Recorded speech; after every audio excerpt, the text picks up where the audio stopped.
We scoured the nation for the best blue ribbon winning bakers from state fairs across America. I am one of the best bakers that I know. My kids think so. In the baking world, ribbons are everything. I should just wear a shirt that says I have a lot of blue ribbons. They will go head to head to find America's best baker. Do I hear a yes, chef? Yes, chef. Are you a chef? One thing I really enjoyed was how the contestants would always bring kind of like a personal story to their bakes. I think it really enhanced the dessert.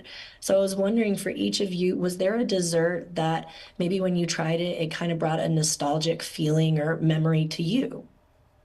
And either can start. Good question. Do any stand out to you guys? Oh, I would need just a minute real quick to think about the Proust effect is what it's called, right? Ooh. The Proust effect. Well, I mean, I I could speak to one particular bake, which was a cheesecake that was made. Whilst it didn't speak to the nostalgia of my upbringing, specifically it spoke to the nostalgia of me living in New York City and having cheesecakes here, because there are some good cheesecakes here, but this cheesecake on the show that was made brought me back to a time of greatness, a time of a great cheesecake. So I will say that there was that. There were other moments, but on the spot, I'd need a minute to think of those. Jason, Proust was a writer. What? A French writer. Who? Yeah. Yeah. Oh, the word you said before? Yeah, Proust. Oh, I Proust thought that effect. was an adjective. Yeah, no. It's when you get brought back to a time when you. Oh, got it. Yeah, when you eat something like the stromboli. I remember the most nostalgic thing for me was the fried episode where, you know, they fried everything, and it may not be the healthiest thing for you, but it's I don't know why, but something about fried foods is really delicious. Yeah. Don't know what it is. Yeah. Can't put my finger on it. Well, you know, there's one. When I think about the show, or when I talk about the show to other people who haven't seen the show yet, I think about this one cake, this strawberry cake, that was one of the most beautiful cakes I've ever seen. And it actually did take me back. I'm a big strawberry guy. We used to have strawberries, kind of wild strawberries growing in our yard. We were a big strawberry house, still are. My family, my wife and my kids, strawberries are our go-to fruit. So that for me it felt personal. It felt personal, you know? You felt seen. I felt seen, finally. Well, there was one particular dessert that, and I think that they probably recorded it, but it just made me cry because it was the perfect dessert. And when we're tasting, you know, and I've taught this to my partner, when you put something in your mouth, you let it melt in your mouth so that you can absorb all the flavors, and then you feel it in all the textures. And it was the perfect dessert. And so I literally started crying when I was eating it. Yeah, I was curious, has a dessert ever made you cry before? Or a meal? Lack of dessert has made me cry, but no. No dessert has ever made me cry before. No. Wow. Well, But that's pretty impressive. it was an incredible moment, and it was an incredible time. And these bakers worked so hard. They were working 10 and 12 and 14-hour days because we were baking in real time. A lot of the shows that you see, you know, there's cuts and then they go to sleep and they come back the next day nice and fresh. But that's not what we did. We let this roll in real time and real life, and it was an incredible process to watch. Wow. So I was curious, even when you were judging, because I didn't know, like, you guys had to make decisions very quick. Was that real time too? Like, that's fast deciding first, second, third? We all had to collaborate and agree. And there was some debating. I'm not sure how much of that debating they showed on camera. And there was times where it got kind of heated.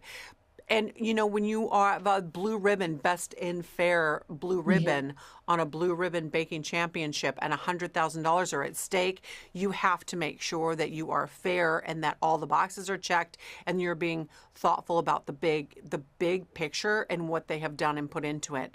So it wasn't easy. Everybody's timing, everybody's critiques, all the judges, it was everything that I dreamed that it would be. And when I created the show 12 years ago, it was such a labor of love just to get it onto the screen, and now we have it, and I'm just so happy. I could cry. I'm literally so happy that you like it and that it resonated. Oh my God, yeah. I hope there's more. Like this is, I mean, I just think it's really interesting.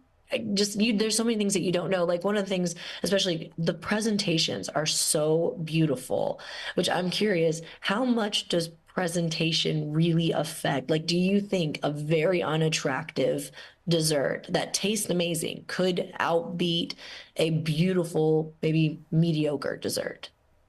It's tough. I mean, those are very specific situations where you have to be in the moment when you're critiquing, because you don't know if they have that one element in there that just turns the thing that's not so beautiful on its ear.